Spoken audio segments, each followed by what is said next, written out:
Hi, I'm Jessie, founder of the Grants Hub, and I am here today with Scott Andrews from the National Centre for Childhood Grief. We're here to chat about the Westfield Local Heroes program because Scott was nominated as a local hero last year, I believe, Scott, and That's right. was awarded as the hero for his whole area and got $20,000 for the National Centre for Childhood Grief. So, Scott, thanks for sitting down and chatting today, and congratulations on your nomination and success in winning the big grant. Pleasure, Jessie. Thank you very much. It's lovely to be here. Yeah, now this organisation, you guys are also members of the Grants Hub, so that's where we're getting that crossover between the Grants Hub and what you guys are doing in Westfield. Obviously, you were successful in this, but this one's a little different to some grant programs. You were nominated by somebody, which is the process. Do you ever find out who nominated you, and what was that process like for you? Yeah, look, we do know who nominated because we wanted to make sure, because of the privacy and the confidentiality of the work that we do, and we're very unused to the focus on our work like this, and so I'm a bit uncomfortable under the spotlight, so I apologise in advance.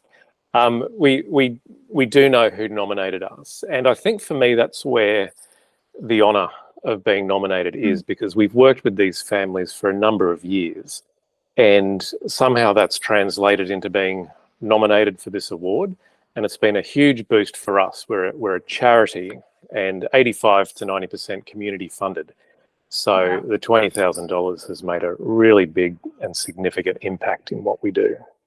That's massive. I think what you've said is the exact nature of the Westfield program. So they want to highlight local heroes who are usually behind the scenes, or you're doing it day in, day out without wanting the focus to be on you. So the fact that I think you've said that, it's the very nature of this program. It's doing what they're wanting it to do. Yeah. And I understand it's hard for people like yourself who are behind the scenes to go, yes, I was nominated, we were successful. But, it's fantastic that, for you personally, but also for the organisation, clearly it's been a great process for you to go through. Yeah. It has been, and it's been such a significant part of what we've been able to do as well. So thank you, Westfield, and thank you to the families that nominated us as well. Yeah. Can you tell us more about the work that you do? So, I come across thousands of organisations. So I was on your website, this week and checking it out more. Yeah. Like mind-blowing the work that you're doing. And for me personally to read on your homepage, there was a statistic that said 1 in 20 Australian children have experienced the death of one or both parents. That's a confronting number. So tell us more about what you're doing. Sure, it is a confronting number, and it doesn't take into account that kids have siblings that die as well, or cousins or friends at school, or grandparents. And so really the 1 in 20 is just the tip of the iceberg with what we deal with. So Jessie, in answer to your question, the National Centre for Childhood Grief is a charity. We've been around for 30 years this year, and we provide specialised and free counselling for children whenever there's been a significant death in their life. So quite often it's parental bereavement, sibling bereavement as well, or if they've had a close friend die, anyone that there's a significant attachment with, we provide counselling and support for those children.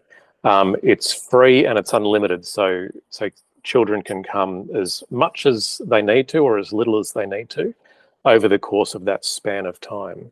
And we provide that specialised counselling because it's the work that we do, not many other organisations do it. In fact, I can't think of any other organisation that provides a specialised counselling service for free for that many years, and it's unlimited counselling. So we see some kids quite frequently and other kids less frequently, but it's whatever they need. So it's very client-centred. And as I said before, where the majority of our funding is community-based. The government funding we get is very, very small. I think it's in the order of about 2 to 3%. And usually that's directed for specific projects or for specific bereaved populations. And so the Westfield funding that we got has enabled us to really fulfill our vision of helping kids learn to live with their grief in a meaningful way. Mhm. What does that look like in, day-to-day work for you? So you're one of the counsellors. Yeah. Obviously, there's quite a team that you've got, Mm. probably a mixture of volunteers and paid staff and, Mm. how any not-for-profit works. Yeah. Obviously Yeah. stretched with resources too, but what does this day-to-day look like for Yeah. you? And then Yeah. also for the kids who are grieving? Yeah. So we see kids from the ages of 3. So if you were to come to our counselling centre, you would see a lot of activity-based things, a lot of art and a lot of craft as well. Part of the Westfield funding that we got, the grant, has helped us to renovate part of our backyard so we can see kids shoulder to shoulder rather than face to face like this. Because we often Wow. find that when kids are engaged in activity or play or art or craft, that's when they really start to share what's going on in their life. If we were to sit down with a 6-year-old face to face like this, we probably wouldn't get very far. So on a day-to-day basis, we do a lot of creative things. Creativity and activity is the language of kids, and so that's what we use. We provide that free and protected space where they can use artistic things and creative things and activity to help express what's going on for them. So on a day-to-day basis, and if you were to see our counselling centre, you would see a lot of colour, a lot of activity, a lot of art and craft on the walls as well. And that's one of the beautiful things about our counselling centre, is that when a newly bereaved child comes in the front door for the first time, if they don't see other kids there, they see the evidence of other kids. And straight away, they know that they're not the only child in the world who has gone through this terrible experience. And immediately they go from otherness, like I'm different to everyone else, to sameness. Someone actually gets me, and someone my age has actually been through that. And that goes a long way and a very powerful way of helping them integrate their grief over time. It's truly incredible. For me, one of my friends in mum's group died, and when her daughter was Wow. in kindergarten. So we can think that this won't impact us, or we will never be in that situation. Or I don't know anyone like that. Well, you've got 1 in 20 kids, so that's chances are, if we don't already know someone, there'll be someone in our life who it That's comes right. to, and to know that you guys are there, I think doing that work from that really young age right through to teenagers or adults, whatever your age range is, like that's like, I can only imagine if she had been able to go to a centre like that, how powerful it will have been for my friend's daughter. It's such a process and so heart-wrenching watching a child go through grief when they do feel alone in it. And quite often we get that sort of feedback where I didn't know you existed until I actually needed to connect with a service like yours. So we see about 450 children a year, and we're a very small counselling team. So, as I said before, the Westfield grant has really helped us to broaden that platform of the things that we can do to engage with the children like your friend's child who would be impacted by that death. Yeah. Now, you're located in Sydney, aren't you? There's no other centres around Australia at the moment? Correct. We had to move last year, at the end of last year, because we were simply outgrowing the little residential house that we were in. So we moved up to Hornsby, and so the funding arrived just in time to help us renovate a couple of the counselling rooms, get the garden done. Yeah, that's great. Yeah, and so we're a national-based service. So we are located in Sydney, in Hornsby, but we do provide counselling via Zoom. And ever since COVID, that's now increased to about 25 to 30% of our workload is online with children. And so we see kids from, the outskirts of Sydney through to interstate children, children who are living overseas, Australian children who are impacted by the death of a loved one as well. So if anything that COVID has given us, Zoom is now a platform that we use quite frequently. Yeah, well, that's amazing. And I know you've also got a bunch of resources on your website. I was looking through those yesterday. The blog posts are amazing, really in-depth for anyone that's watching this that isn't in Sydney or wants to just go and arm themselves with some tips of what do you say, what do you do, how can you help. Your blog page was amazing, resources as well. if they're not free, they're like $2. Like, it's such an incredible place. And I'm assuming that helps, fund the organization a little bit as well if people are purchasing those. So there's so many ways that people could get involved in this or find out more or get that support too. Absolutely. So childhoodgrief.org.au is our website. And one of our founders, Di McKissick, who is really regarded as one of the giants in the grief and loss field, writes those blogs. And she's got upwards of 50 years of experience engaging with bereaved and dying people, and translates that experience and that expertise into the written word. And so, as you said, you don't even need to come into our centre to benefit from that wisdom that she has. And so there's blog posts on, anniversary dates and what to do whens and how to do whats. And so if people don't feel ready to really venture outside after a significant death, they can certainly log on to our website and avail themselves of those resources. And they, a couple of dollars helps us keep the lights on and the electricity going as well. So we really appreciate that support as well. Yeah, no, it's fantastic. The website is just packed full of amazing stuff. So I would definitely encourage anyone to jump on and have a look at that. Absolutely.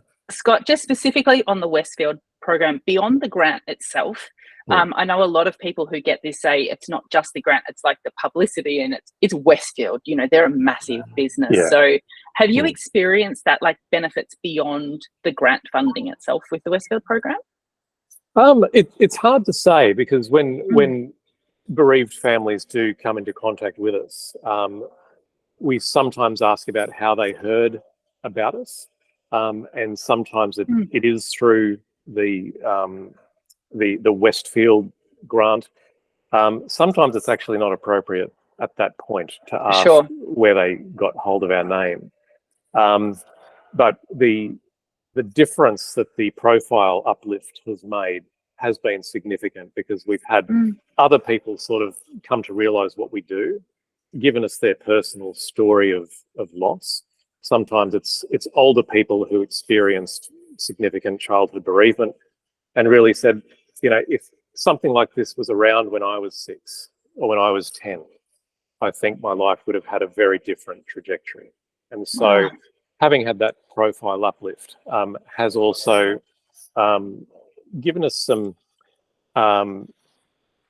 other little bits of funding as well from people who have lived experience in the area that we work with as well. So, but I think with regard to the ongoing impact that this Westfield grant has had, I think we will see that more and more people will just become aware of what we do through that.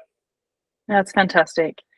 One last question for you, and if you can think of any examples, but say a child comes in at different stages of a grief, I would assume, but can you tell us about what does that transformation look like, or what change do you see, if any? Grief is not a straight line, and I think we need to understand that much better as an Australian society, that I think people think grief can have a starting point and an end point. It's not like that, so whether you see that obviously day to day, but can you see the change or the impact, or just kids maybe understanding things better? Absolutely. So because we see kids right from 3 up to 18, their grief changes in shape and intensity as they go through different developmental stages. And so we don't talk of stages of grief anymore. That's not how the lived experience is reflected. And so our overarching goal, I guess you could say, is to help kids learn to live with their grief in a meaningful way. And that will look different at 3 years old as it is to 13, as it is to 23. And so our goal is to help meet those grief needs at whatever developmental age those children are at. And that can be something like helping to strengthen the memory that they've got of mum, dad, brother, sister, or grandparent or cousin, and helping them to use those memories as a way to keep connected to their loved one who has died. One of the things that we say here is that people die, but relationships don't.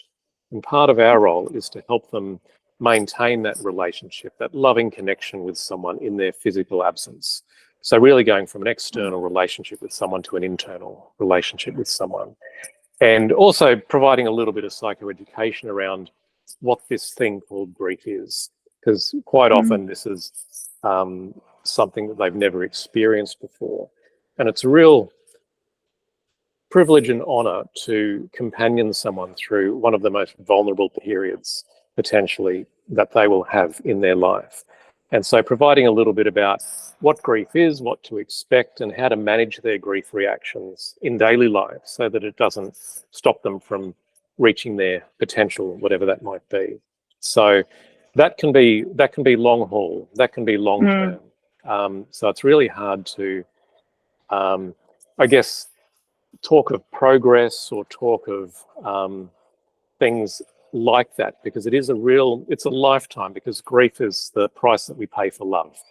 And because they will love that person for the rest of their life, they will grieve that person for the rest of their life as well. And that will look different as they grow older. It's the work you're doing is amazing, Scott. And I think to sit Thank down you. and get the chance to chat with you, for someone who, as you said yourself, is normally behind the scenes and doesn't like being in the spotlight, like it's obvious why I'm thankful that someone took, themselves possibly out of their comfort zone to nominate you, to fill in the form, go and actually do it.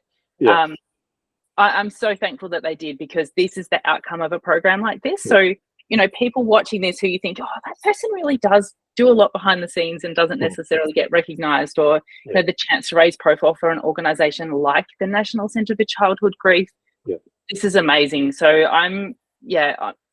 for me at the Grants Hub, I'm really happy that someone found the grant and nominated you. This is what we love grant funding for, to see it, but it's also that, the awareness raising and helping people understand things like childhood grief in our day-to-day lives. So thank you, Jessie. Doing. Thanks for saying that, and thank you to the families that nominated us, and thank you for Westfield for that very generous grant that we were given as well. No, it's amazing. Now, nominations are open at the moment for the Westfield Local Heroes program in 2024.